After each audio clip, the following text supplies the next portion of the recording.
es mon Dieu. Tu resteras mon Dieu. Tu resteras éternellement mon Dieu. Tu es mon Dieu. Tu es mon Dieu. Si ce n'est que toi seul, personne d'autre n'est capable d'être mon Dieu. Il n'y a que toi, mon Dieu. Tu es le fondement de ma vie. Car tu es ma joie. Tu es ma joie. Tu rends ma joie parfaite. Reçois le gloire. Ma joie. Reçois l'adoration. Tu es ma paix. Tu es ma paix. Tu es ma paix. Alléluia. Tu es ma paix. Oui, mon frère, ma soeur, tu peux rencontrer une dame qui va bien te chanter, chérie, je t'aime. Sans toi, je ne peux pas. Tu peux rencontrer un homme qui va te faire des poèmes. Mais demain, qu'est-ce qui se passera? Amen. Mais c'est Dieu-là. Il n'a pas besoin de poèmes à te présenter. Mais dans son cœur, tu es là. Il a dit, je t'ai aimé dès le commencement. Dès tes origines, je t'ai pris en charge. Oh, bien-aimé, méditez la parole de Dieu à tout moment. Il dit, tu es là, tu étais là, baigné dans ton sang. Personne n'était capable de t'essuyer. Et j'ai passé par là. Je t'ai vu dans tes souillures. Je t'ai aimé. Alléluia. Quel est ce Dieu-là? Qui d'autre viendra me dire, il est mon Dieu, si ce n'est le Dieu d'Abraham, le Dieu d'Isaac, le Dieu de Jacob? Lui qui dit, je te pardonnerai. Je ne me souviendrai même plus de tes iniquités. Il n'y a que lui, il n'y a que sa mémoire qui a déjà oublié ce que j'ai fait hier. Mais la mémoire des hommes n'oublie jamais. La mémoire des hommes oublie les bienfaits. Tes bienfaits, ils oublieront. Mais tes péchés à toi, tes fautes à toi, la mémoire des hommes retient. Mais la mémoire de Dieu, c'est l'inverse. Dieu se souviendra toujours de tes bienfaits. Mais il oubliera toujours tes péchés à toi. Oh Seigneur, tu es merveilleux. Tu es le Dieu de gloire. Merci Jésus. Merci Jésus. Merci Jésus. Merci Jésus. Merci Jésus. Alléluia. Alléluia. Tu es mon roi. Tu es mon roi. Tu es mon Tu roi. es mon roi. Tu es mon roi. Alléluia. Alléluia. Acclamons le Seigneur notre Dieu. Dis au voisin, tu es dans la présence du Seigneur. Amen. Voilà, bien-aimé, Dieu est bon. Nous lisons la parole de Dieu dans Malachie.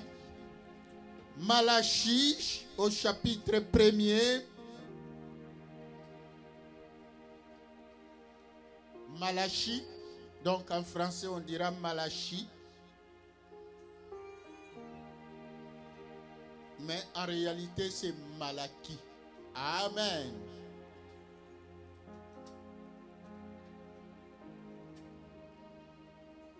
Malachie 1, du 1er au 9e verset, nous lisons: Oracle, parole de l'Éternel. l'Éternel à Israël par Malachie. Je vous ai aimé, dit l'Éternel, et vous dites, en quoi nous as-tu aimés? Ésaü n'est-il pas frère de Jacob, dit l'Éternel? Cependant, j'ai aimé Jacob et j'ai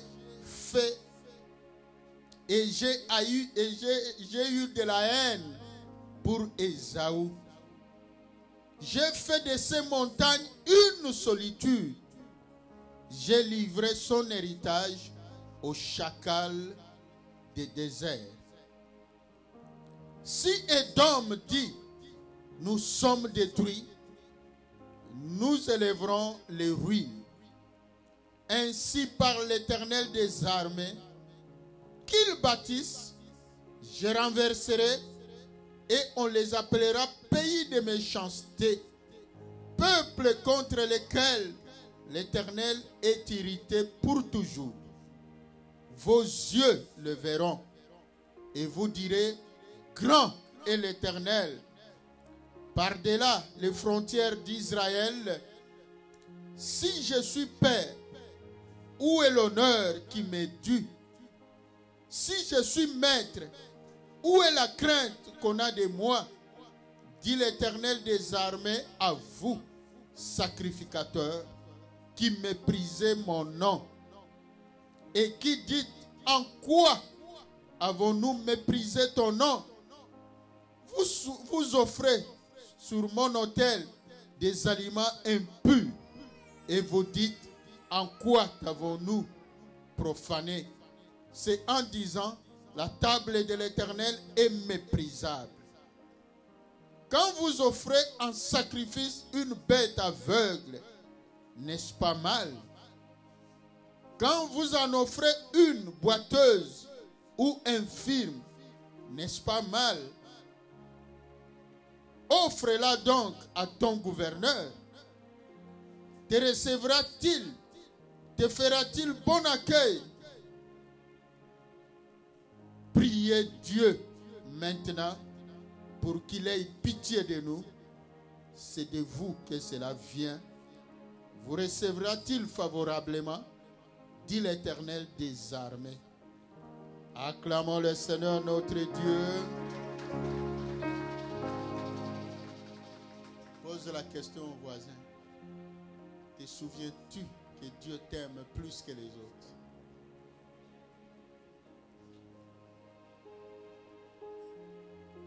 Amen. Dieu nous a parlé le dimanche passé par la bouche du berger, du tata berger. Dieu nous demande d'être en communion avec lui parce que c'est lui le vrai cep. Nous sommes des sarments qui devrions être attachés à lui pour recevoir la force. La sève, amen, vient de lui. La force vient de lui. La vie vient de lui. La joie vient de lui. Si on est détaché de lui, nous ne pouvons pas être bénis. Nous ne pouvons même pas vivre. Amen. Parce qu'il a dit, en dehors de moi, il n'y a point de Dieu. Aujourd'hui, Dieu veut m'interpeller moi, t'interpeller toi. Pose la question au voisin, est-ce que Dieu est réellement ton Père?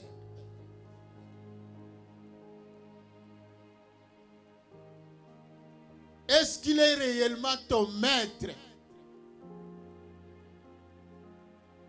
Amen.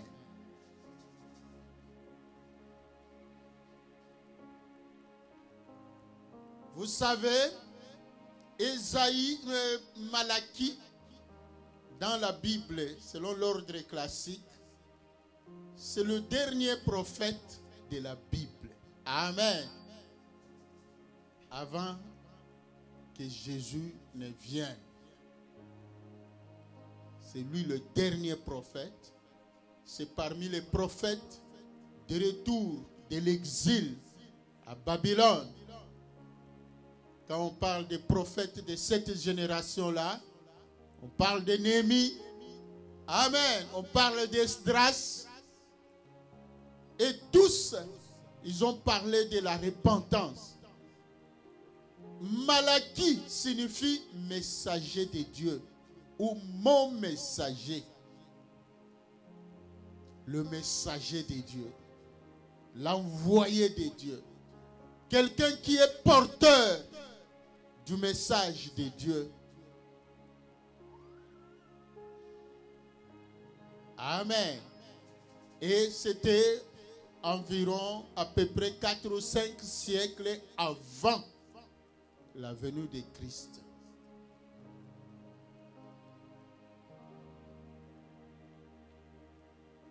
Malachie, Dieu l'a envoyé pour parler au peuple. Parce que Dieu dit, vous m'avez abandonné, mais le peuple disait, en quoi t'avons-nous abandonné? Amen. C'est comme si Dieu était menteur.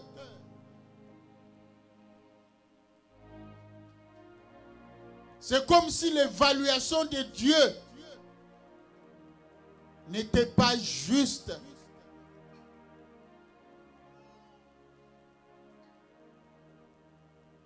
Donc Dieu vient interpeller le peuple parce que le peuple interpellait Dieu.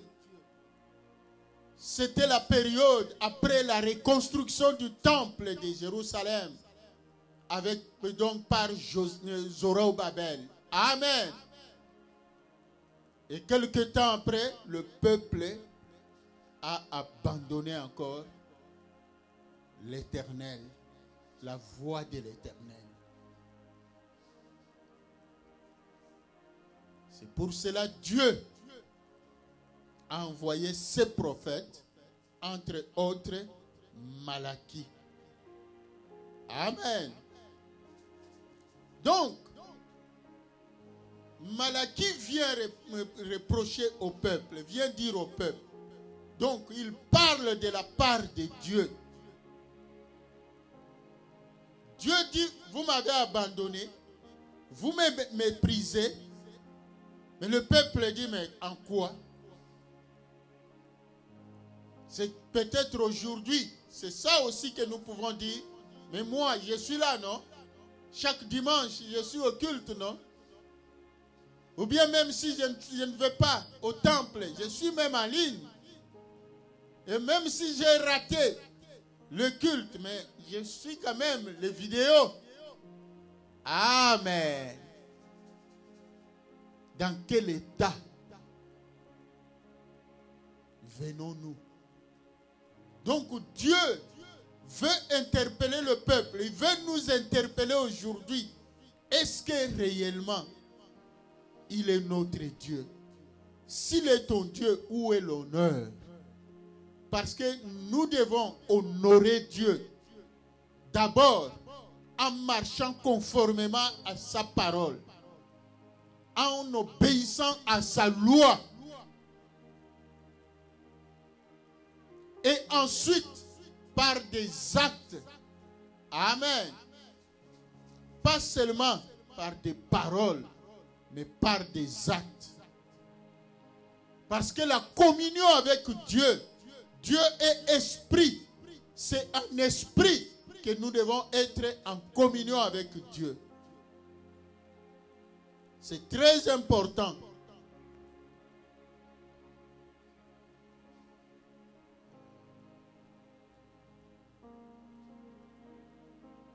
Aujourd'hui, le thème, que Dieu se souvienne de toi.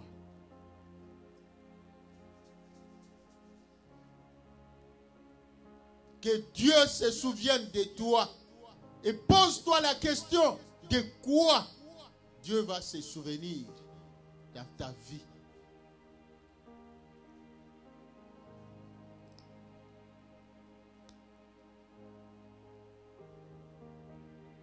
Donc, le peuple d'Israël a mis en doute l'amour de Dieu.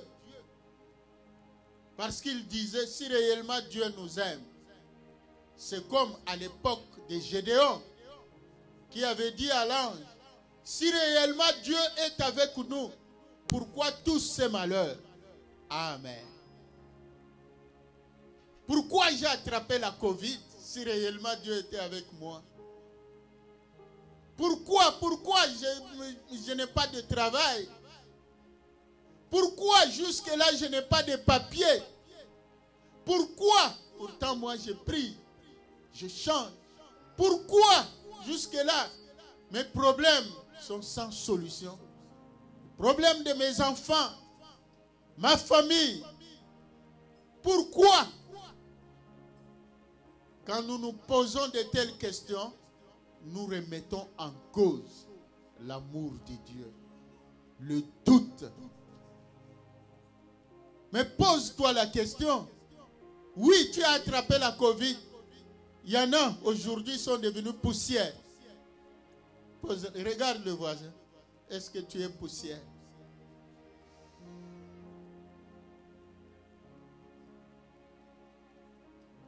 Parce que le chrétien croit que pour savoir, pour être rassuré que Dieu est avec nous, on ne peut même pas tomber malade.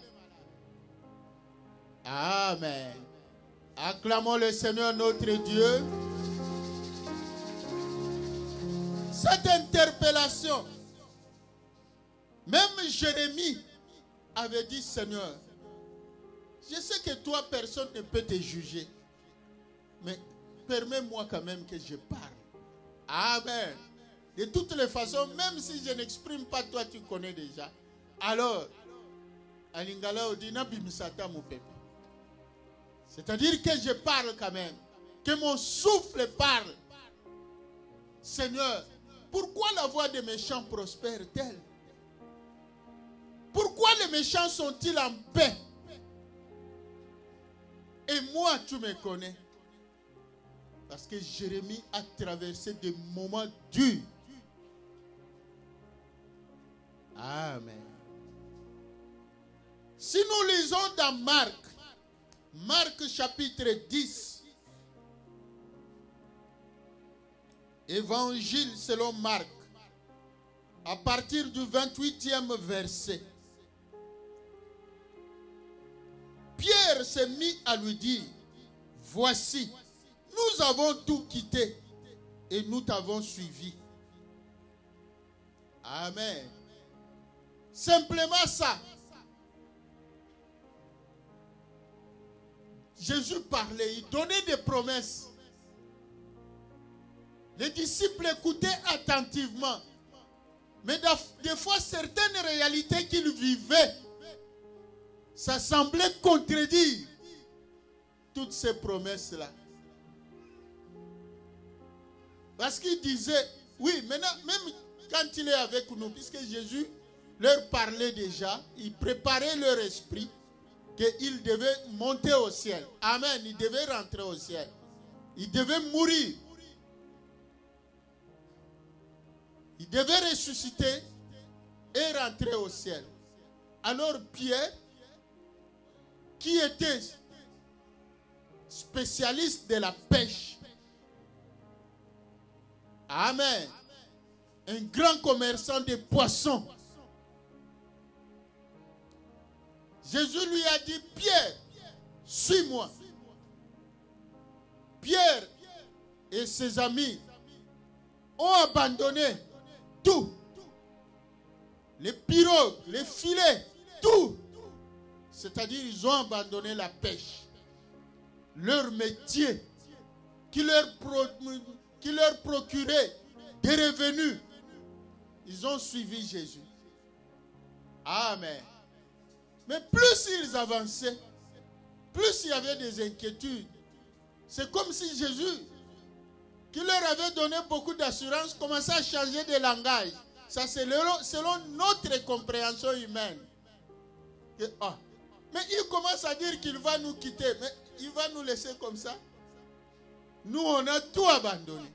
C'est pour cela Pierre, lui, n'était pas hypocrite. Il a dit au maître, Seigneur, tu sais que nous avons tout quitté. Amen. Nous t'avons suivi. Il s'est arrêté là pour que Jésus puisse deviner la suite Quelle était réellement la préoccupation de son cœur? Comme Jésus est Dieu, il sonde les cœurs et les reins. Jésus a creusé ce qui était la vraie préoccupation du cœur de Pierre. Amen.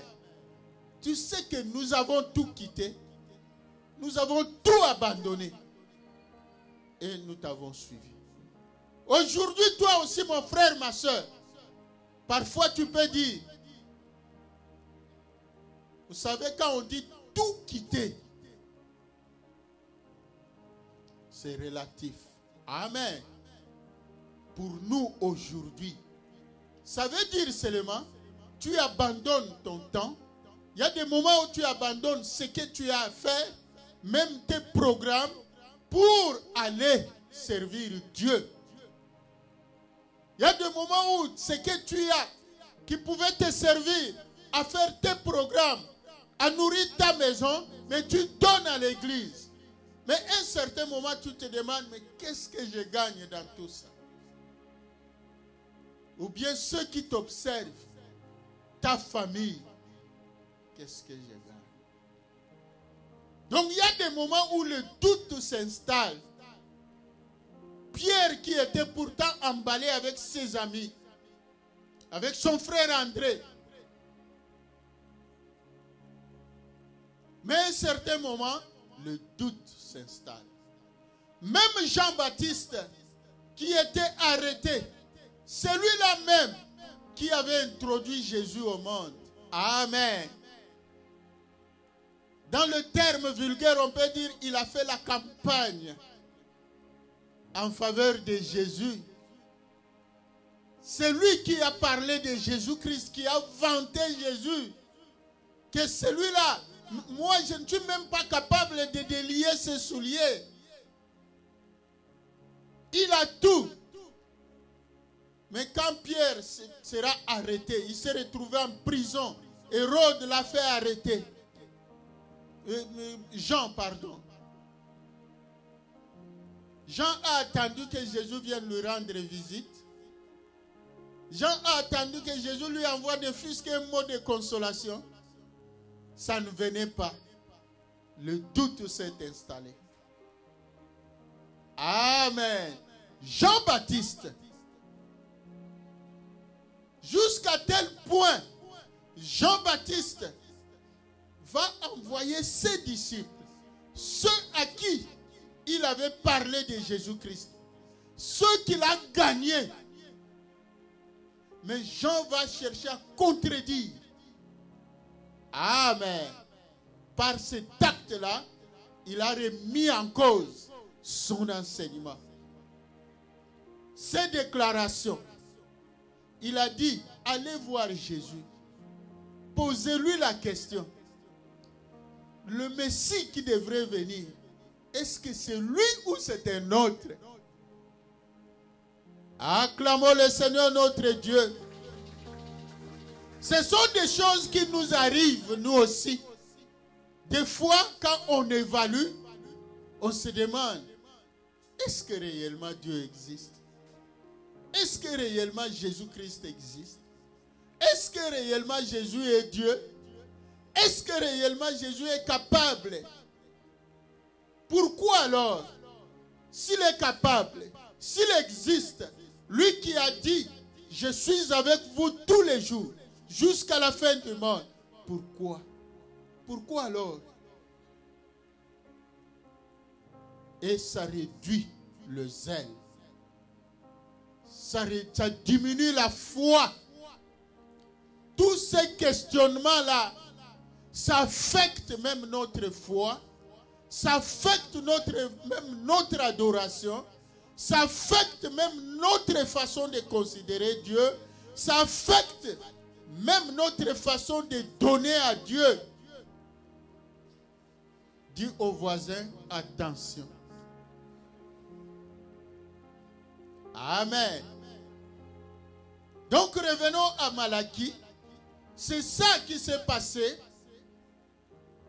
Le peuple, après la reconstruction du temple, le peuple, beaucoup sont revenus, plus de 50 000 personnes sont revenues de l'exil avec joie, avec force, parce que Darius avait ordonné même la libération, le retour des enfants d'Israël.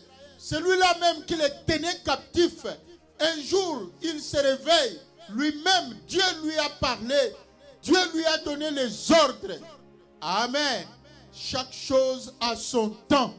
Il y a un temps pour être captif, mais il y a aussi un temps pour être libéré. Amen. Darius a décidé, il a dit, il a publié un décret partout, à travers l'empire babylonien, même en Perse. Amen. Quand on parle de Babylone, voyez l'Irak. Amen. Et la Perse, voyez l'Iran actuel. C'est vrai que la géographie a beaucoup changé. Mais c'est à peu près ça.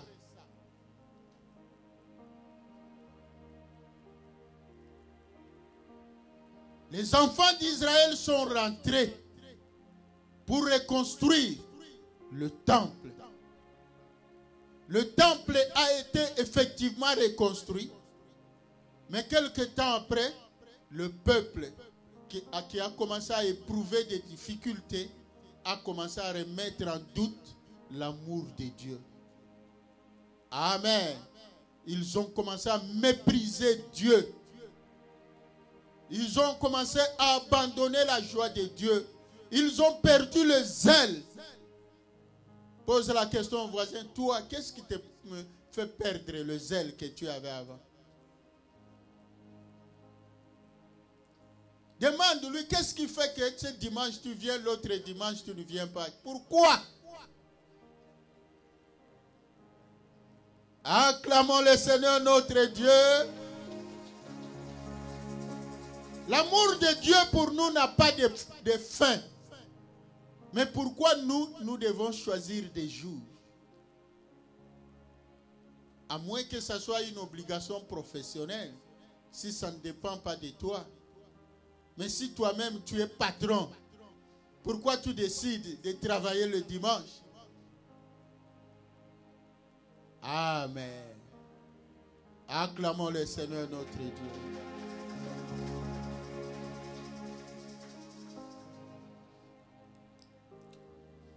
Donc, ils ont méprisé Dieu.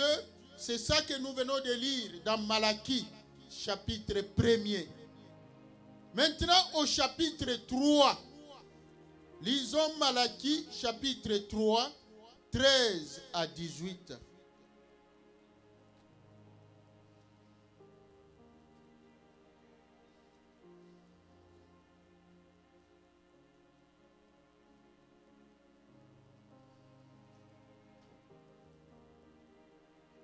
Nous lisons par la grâce de Dieu. Vos paroles sont rudes contre moi, dit l'Éternel, et vous dites, qu'avons-nous dit contre toi? Amen. Dieu entendait cela dans leur conversation. Ils parlaient, les enfants d'Israël, ils parlaient. Oh, ce Dieu-là, il exagère, il est trop exigeant. Amen. Il nous exige, mais qu'est-ce qu'il fait pour nous? En réalité, nous ne voyons même pas. Mais il exige qu'on puisse aller chaque fois le dimanche, prier. Chaque fois, on nous appelle en semaine, il faut faire ceci. On nous demande de donner des dîmes, de donner ceci. Mais qu'est-ce qu'il nous donne en retour?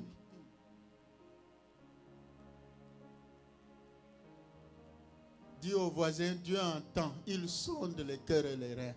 Même les battements de ton cœur. Dieu voit ce qu'il y a dans le fond de ton cœur. La rébellion qui commence à monter, la paresse, comment le diable est en train de détruire ta foi, Dieu voit. Comment le diable est en train de détruire ton zèle, Dieu voit.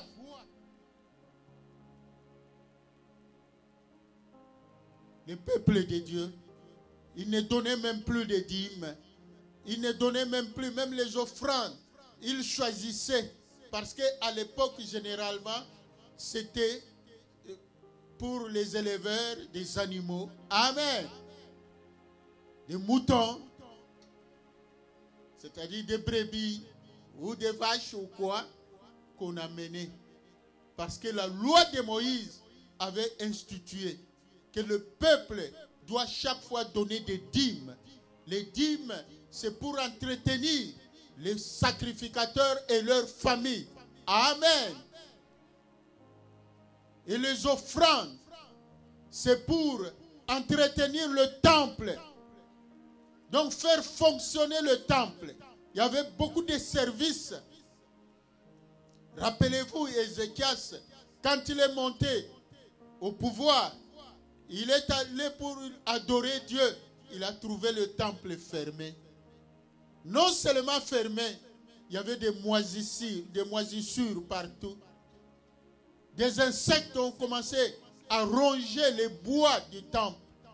Lorsqu'on a ouvert là-dedans, c'était nauséabond. Il y avait l'humidité partout. Il y avait des champignons qui ont même poussé dans le temple. Et Ézéchias a pleuré. Voir la maison de Dieu, le temple de Dieu dans cet état-là. Il a posé la question pourquoi ça, mais il n'y a pas de moyens pour entretenir le temple, pour faire fonctionner le temple. Et il n'y a même plus de sacrificateurs, les Lévites, qui devaient s'occuper du temple, qui devaient organiser des prières au temple. Pourquoi? Mais parce que les rois qui l'ont précédé ont détourné tout ce qui était prévu, les dîmes qui étaient prévus pour les sacrificateurs, la ration qui était prévue, tout a été détourné. Le peuple ne donnait même plus. Et c'est ça qui s'est passé même à l'époque. Donc plusieurs siècles après, à l'époque de Malachie, les gens ne donnaient plus, presque rien. Même ceux qui donnaient, ils ne donnaient rien de valeur. Amen. Quand vous lisez là, donc vous donnez ce qui est boiteux, c'est-à-dire l'animal boiteux. Ça veut dire, toi tu sélectionnes ce que tu dois donner à Dieu, tu donnes les miettes. Amen. C'est ce que ça veut dire.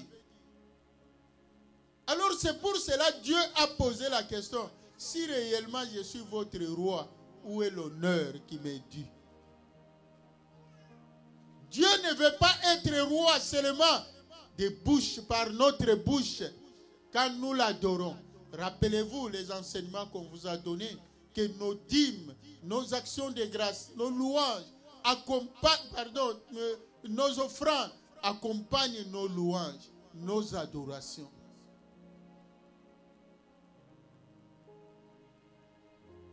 Parce que offrir à Dieu, ça montre notre détachement au matériel. Amen.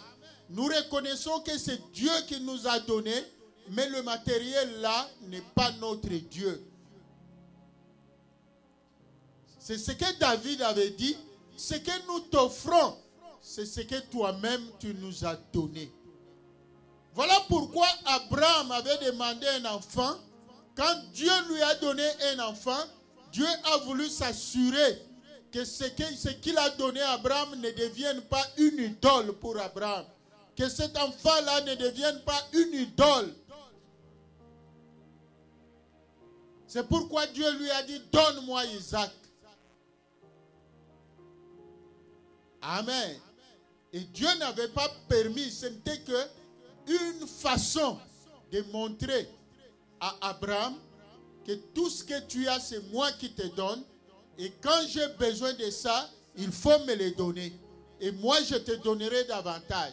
Parce qu'il a promis à Abraham de lui donner une famille plus que le nombre des étoiles. Il a mis Abraham à l'épreuve. Et Abraham a gagné cette épreuve-là. Il a accepté d'offrir l'enfant. Même l'enfant a posé la question à son père. Mais où est l'agneau que nous devons offrir? Parce qu'on va aller offrir le sacrifice. Mais aujourd'hui, c'est bizarre. Parce que l'enfant, de temps en temps, ce n'est pas la première fois, de temps en temps, Abraham allait avec cet enfant-là à la montagne. Ils allaient avec l'agneau pour offrir. Mais cette fois-là, l'enfant pose la question au père, mais il n'y a pas d'agneau, qu'est-ce qu'on va offrir? Et Abraham, dans son cœur, il savait que c'est toi l'enfant que je vais offrir à Dieu. Et arrivé là-bas, Dieu a dit à Abraham, merci, tu as gagné. Amen. Ce n'est pas l'enfant que je te demande de m'offrir, voici l'agneau. C'est-à-dire, à toi et moi, Dieu ne nous demande pas d'offrir nos enfants. Amen. Nous ne devons pas faire le sacrifice humain. Mais nous devons sacrifier le matériel, ce que Dieu nous donne. Parce que c'est ça le témoignage aussi de notre foi, de notre attachement à Dieu. La communion avec Dieu, il y a une façon que Dieu aime. Ça commence par le cœur sanctifié, le cœur qui obéit à la parole de Dieu. Amen. Et ensuite le matériel. Pose la question au voisin, quand pour la dernière fois tu as donné ta dîme?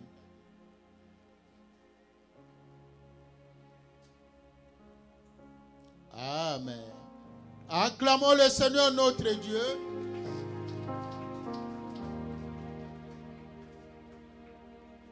Mon frère, ma soeur, Dieu sait que tu as des besoins. Dieu sait quand tu auras réellement besoin. Quand la Bible nous dit d'amasser des fortunes dans le trésor de Dieu, c'est très important. Toi, tu peux considérer ton besoin du moment comme si c'est plus, mais Dieu sait. Des fois, quand tu demandes à Dieu de te donner, mais Dieu ne te donne pas encore là, parce qu'il sait que ce qui t'arrive là, c'est rien. Amen.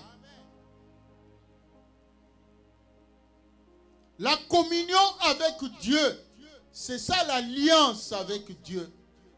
Et l'alliance avec Dieu, donc, c'est l'alliance. L'alliance, c'est quoi? Ce sont les promesses de Dieu envers son peuple.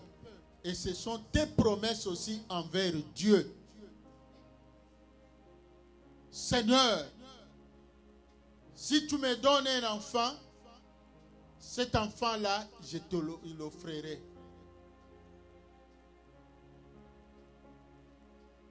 Donc c'était ça, le peuple qui a commencé à mépriser Dieu, à mépriser la loi de Dieu.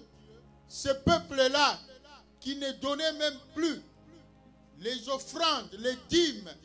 Et quand même il venait donner, il ne donnait rien de valeur. C'est pour cela que Dieu a interpellé ce peuple. Maintenant, lisons dans Malachie chapitre 3, le 8e verset. Nous lisons du Malachie chapitre 3, le 8, d'abord du 13e au 18e verset. Après, on reviendra au 8e verset. Vos paroles sont rudes contre moi, dit l'Éternel, et vous dites, qu'avons-nous dit contre toi? Vous avez dit, c'est en vain que l'on sert Dieu. Qu'avons-nous gagné à observer ses préceptes et à marcher avec tristesse à cause de l'Éternel des armées? Maintenant, nous estimons heureux les hautains. Oui, les méchants prospèrent. Oui, ils tentent Dieu et ils échappent. Alors, ceux qui craignent l'Éternel se parlèrent l'un à l'autre. L'Éternel fut attentif et il écouta. Un livre de souvenirs fut écrit devant lui pour ceux qui craignent l'Éternel et qui honorent son nom. Ils seront à moi, dit l'Éternel des armées. Ils m'appartiendront au jour que je prépare. J'aurai compassion d'eux comme un homme a compassion de son fils qui le sert. Et vous verrez de nouveau la différence entre le juste et le méchant, entre celui qui sert Dieu et celui qui ne sert pas Dieu. Acclamons le Seigneur notre Dieu. Donc Dieu a entendu les différentes conversations de tous côtés. Le peuple d'Israël était partagé. Amen. Comme divisé en deux. D'un côté, ceux qui murmuraient contre Dieu, ceux qui ne voyaient pas pourquoi ils devaient continuer à servir Dieu, ceux qui ne voyaient pas ce que Dieu faisait de bon pour eux, ceux qui méprisaient Dieu et qui ont décidé de ne plus obéir à sa loi, ils ont décidé de ne même plus offrir à Dieu parce qu'ils ne gagnent rien. Et de l'autre côté, il y a quand même un reste. Amen. Des gens qui continuaient à craindre Dieu. Des gens qui continuaient à honorer Dieu. Ils se parlèrent entre eux. Ils ont dit non, en tout cas, il faut faire très attention. Il ne faut pas suivre tous ceux-là. Ceux-là qui veulent nous emballer. Amen. Il faut faire attention. C'est comme on dirait aujourd'hui, le salut est individuel. Amen. Si ceux-là abandonnent, non. Nous, on ne peut pas abandonner parce que c'est Dieu-là.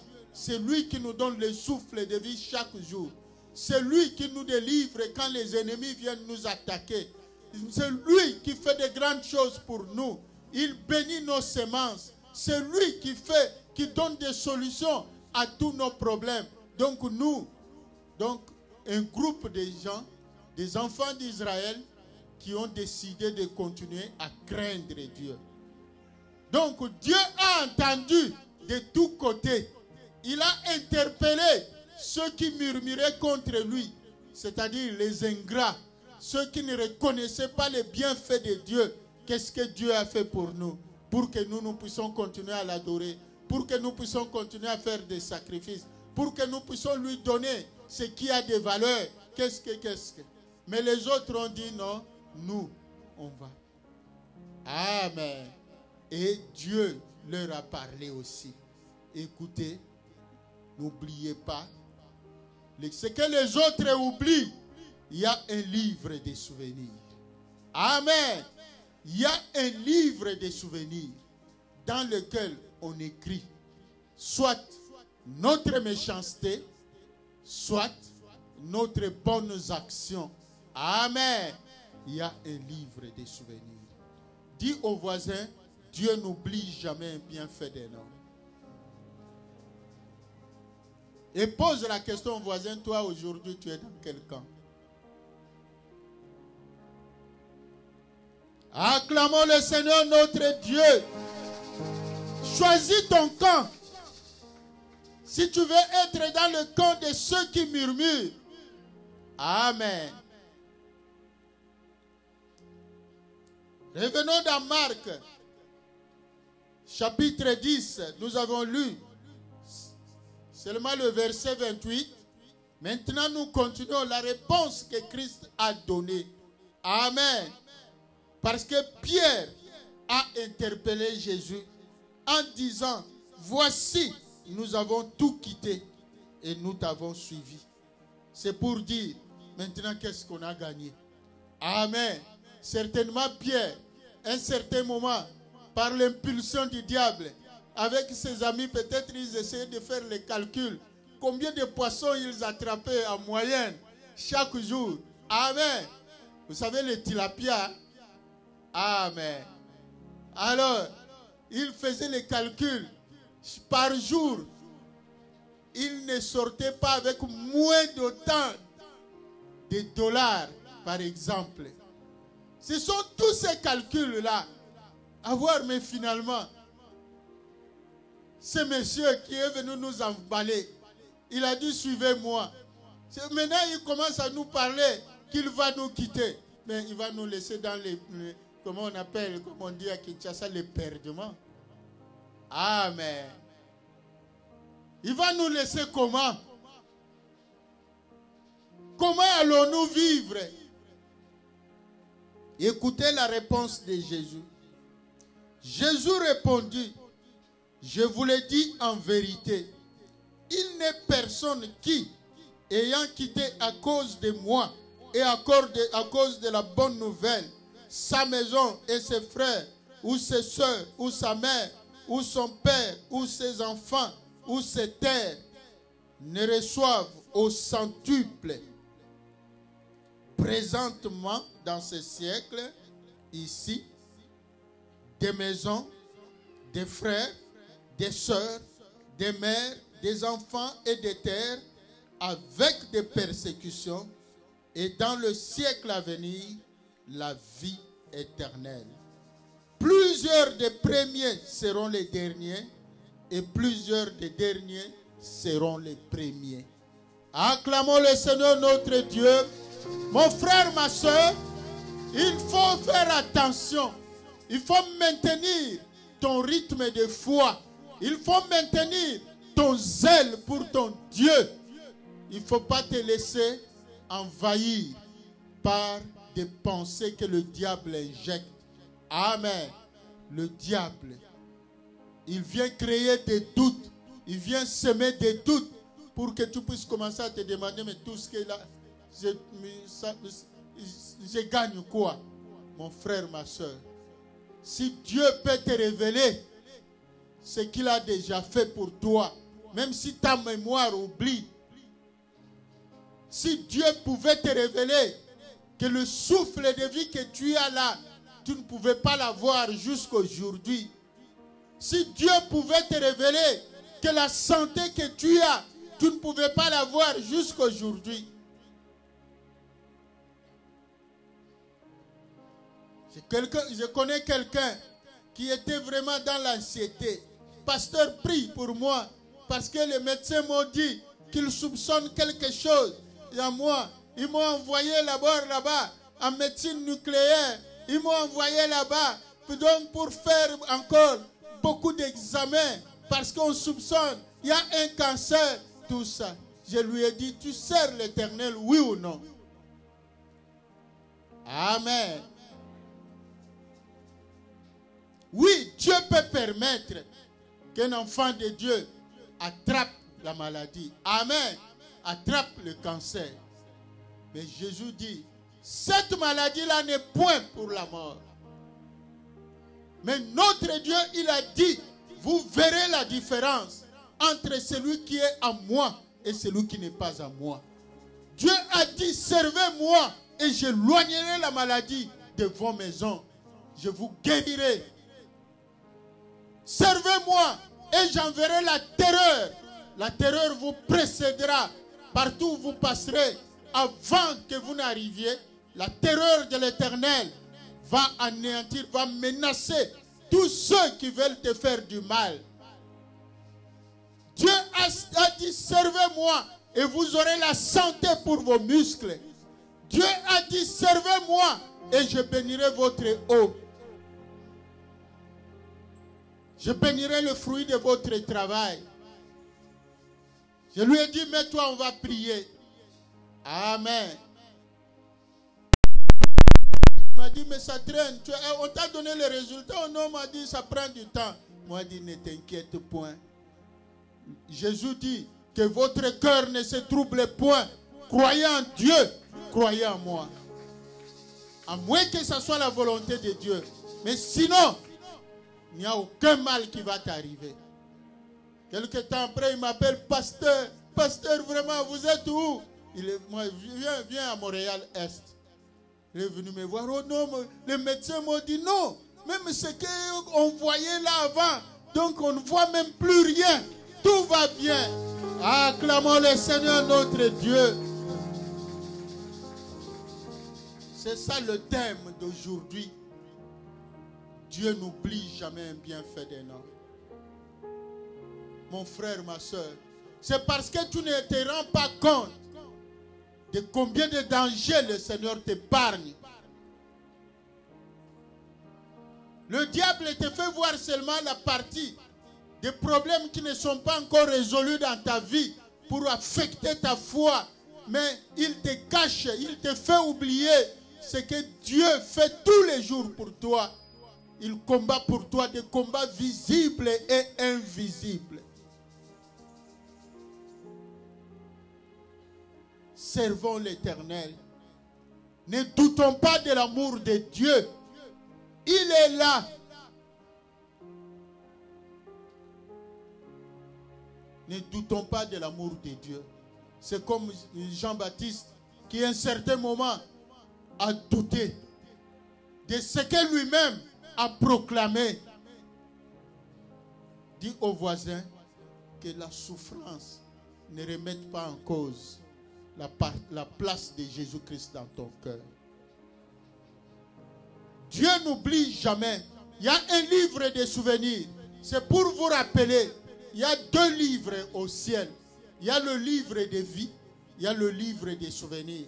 C'est pour cela que Jésus dit, celui qui abandonnera ses terres, ses moyens, ses parents, ses frères et sœurs, à cause de moi, recevra 2 choses. Une chose dans le siècle présent, pendant que tu vis encore sur cette terre. Amen. Tu recevras la guérison. Tu recevras au centuple ce que tu as perdu, ce que tu donnes à Dieu. Dieu te le redonnera au centuple. Mais Dieu ne compte pas comme toi tu comptes. Mon frère, ma soeur, il y a quelqu'un qui m'a dit, donc si je donne $100, et quand j'irai dans mon compte, là, je verrai que l'argent dans mon compte est multiplié par 100. Je lui ai dit que Dieu t'aide. Amen. Tu es encore loin. Que Dieu t'aide. Parce que tes $100 là, ne crois pas que Dieu n'est pas incapable de multiplier l'argent dans ton compte. Moi, je connais quelqu'un qui était en découvert dans son compte, au rouge. La banque même lui a écrit. Mais quelque temps après, la même banque lui a dit, oh non, il y avait erreur.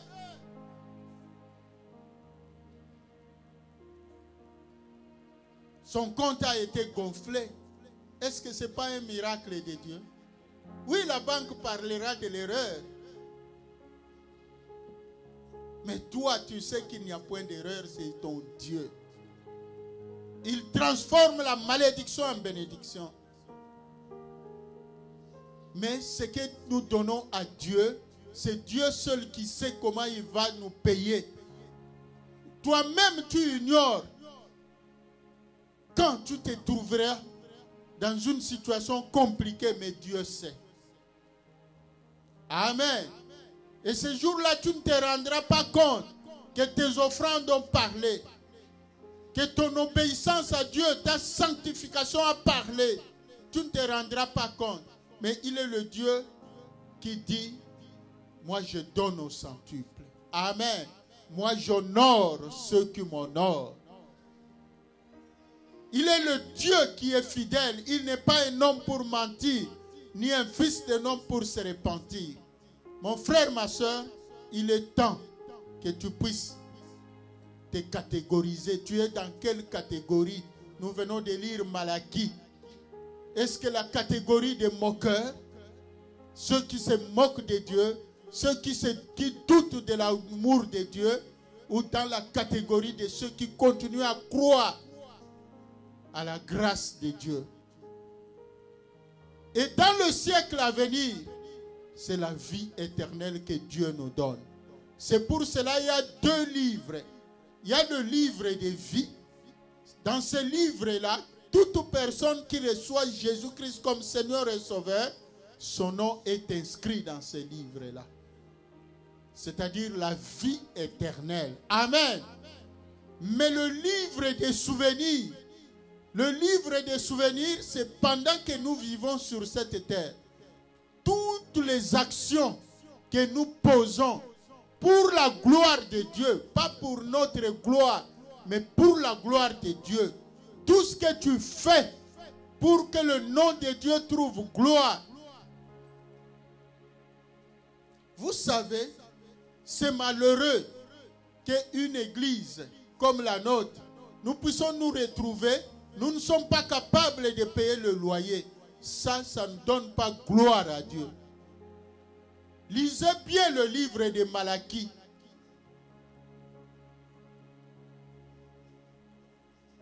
Lisez tous les livres de Malachie, vous comprendrez que les enfants d'Israël, quand ils abandonnaient la voie de Dieu, ou même quand ils continuaient à honorer Dieu, mais pas comme il le fallait, même la semence diminuait, la récolte diminuait. Ils ne récoltaient pas comme tel. Mais lorsqu'ils honoraient Dieu, Dieu les honorait aussi. Parce que c'est lui qui donne la pluie de la première et de l'arrière-saison. Toi, tu fais tes calculs. Ton travail là, tu trouves que pour donner la dîme, tu trouves que c'est trop. Mon frère, ma soeur, c'est le diable qui te trompe. Dans tes affaires, si tu tombes dans ces pièges-là, donc tu ne te relèveras plus. Le diable va continuer à te bloquer. Et tu es en train toi-même de travailler pour ton malheur demain. Parce que ta propre bénédiction deviendra une malédiction demain. Tant que tu n'as pas semé dans le trésor de Dieu. Tu as pensé seulement amasser pour toi. Et pour Dieu, tu trouves des justifications. Fais attention.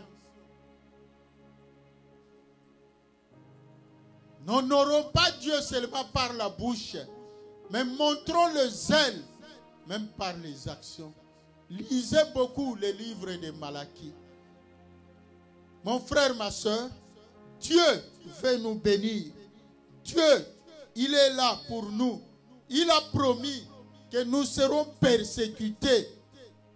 Être chrétien ne veut pas dire que tout doit aller à la roulette. Non. C'est à travers les persécutions que Dieu nous bénit. Parce que la Bible, depuis la Genèse, la Bible dit, plus on les accable, plus ils prospéreront. Amen. Donc les combats, des fois, ça nous amène la bénédiction. Parce qu'après la pluie vient le beau temps. Mon frère, ma soeur, change de camp. Si tu es dans le camp des moqueurs, si tu es dans le camp de ceux qui doutent des bienfaits de Dieu, il est temps de changer. Ce n'est pas en vain que tu sers Dieu. Il y a un livre de souvenirs. Dans ce livre-là, tout ce que tu fais pour Dieu, même si nous les hommes, nous ne pouvons pas nous souvenir, mais Dieu s'en souviendra. Il y a un moment où Dieu donnera l'ordre. Ouvrez le livre des souvenirs pour lui, pour elle. Que Dieu vous bénisse. Acclamons le Seigneur notre Dieu. Nous invitons le berger.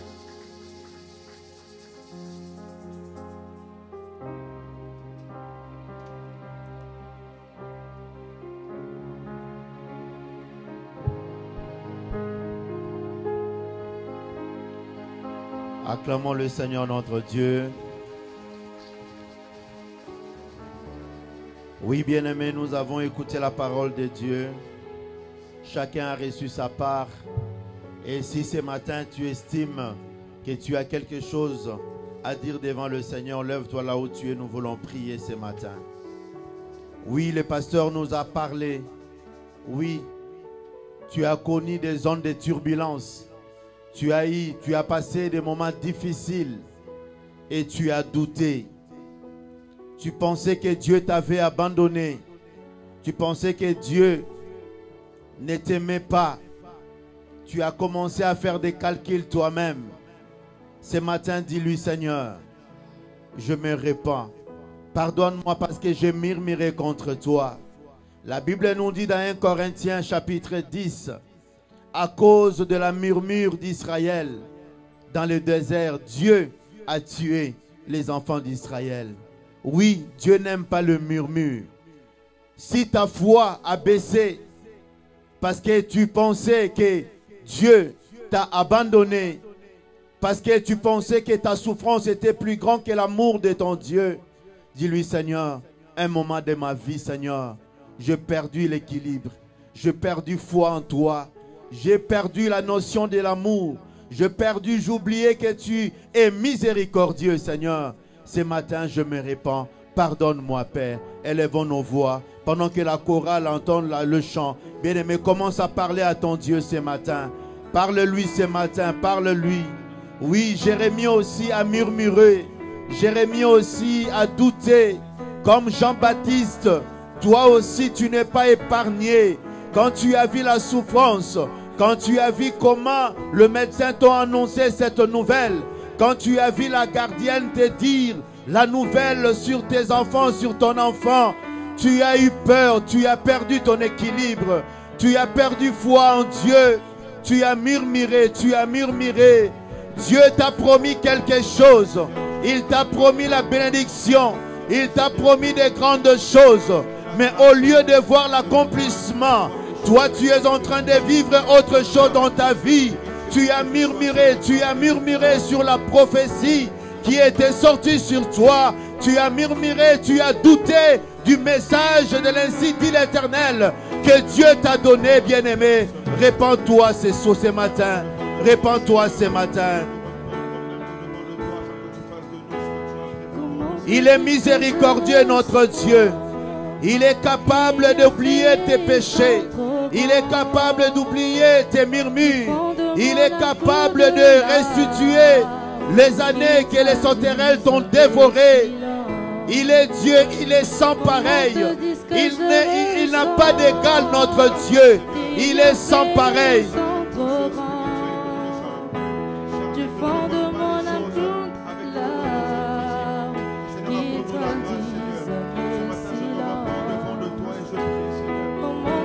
Tu as vu tes problèmes, tu as vu les défis de ta vie. Tu les as considérés plus grands que la puissance de Dieu. Tu as reçu des nouvelles dans ta famille. Tel a dit ceci contre toi. Tu as tremblé devant ces messagers. Au lieu de considérer la puissance, l'amour de Dieu dans ta vie, tu as douté, tu as douté.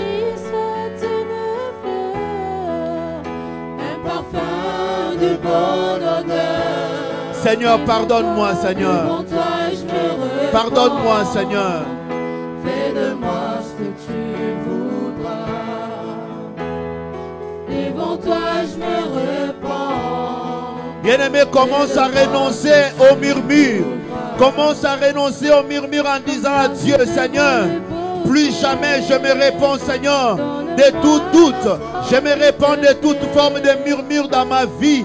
Même si, Seigneur, le défi à relever sont là présents, Seigneur. Plus jamais, Seigneur, je douterai, Seigneur, de ta puissance. Plus jamais je douterai de ton amour. Plus jamais je ne douterai, Seigneur, de ta miséricorde pour moi. Élevons nos voix, prions au nom de Jésus. Alléluia. Que ce soit ton engagement de ce matin. Que ce soit ton engagement de ce matin. Que l'ennemi t'entende le déclarer. Plus jamais le murmure dans ta vie. Plus jamais les doutes dans ta vie. Plus jamais c'est là. Tous mes jours ici-bas. Que ma vie soit une fleur. Un parfum pour toi, Seigneur. Que ma vie soit une fleur. Oui, bien-aimé. Renonce au doute, renonce à la peur. Devant toi, je me répands. Au lieu de méditer sur l'amour de Dieu, toi tu as médité sur ces petits problèmes et tu as perdu ton équilibre, ta foi envers Dieu.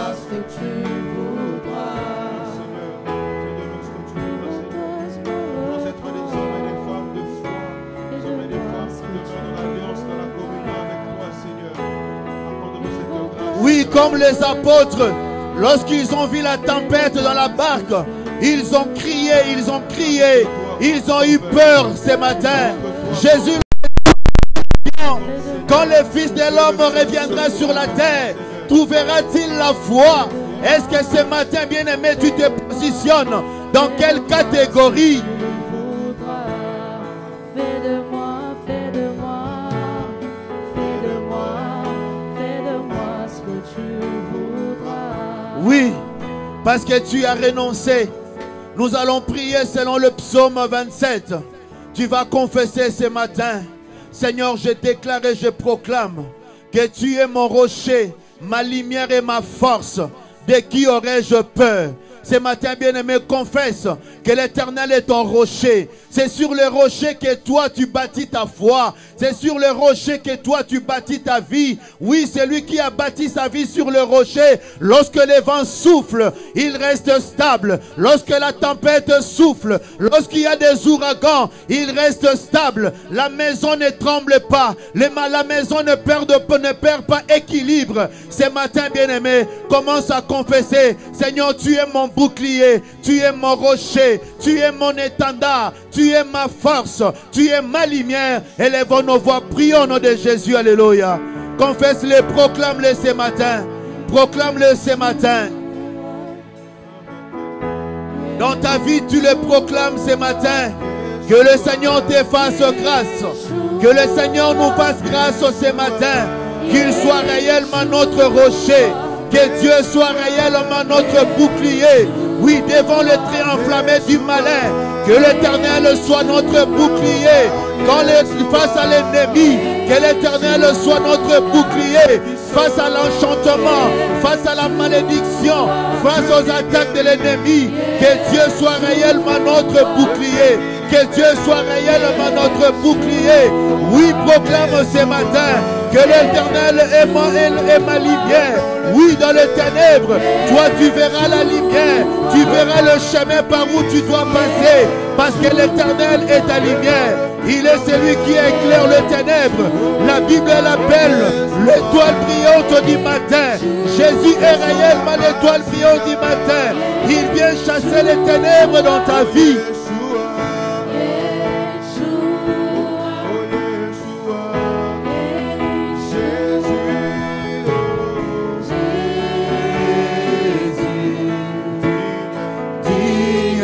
L'agneau sacrifié pour le monde.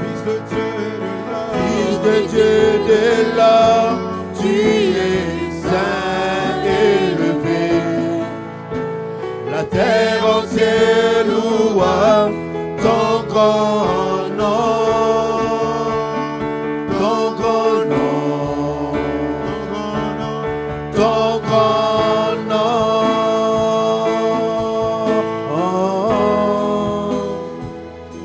Écoutez, dans Apocalypse 2, le verset 4, Dieu parle à l'église d'Éphèse.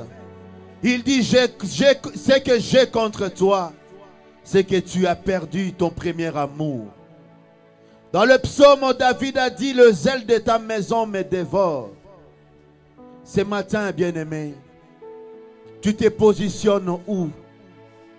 Est-ce que tu as perdu l'amour de ton Dieu? Est-ce que tu as oublié? Est-ce que tu es encore zélé pour Dieu? Ce matin, tu as quelque chose à dire.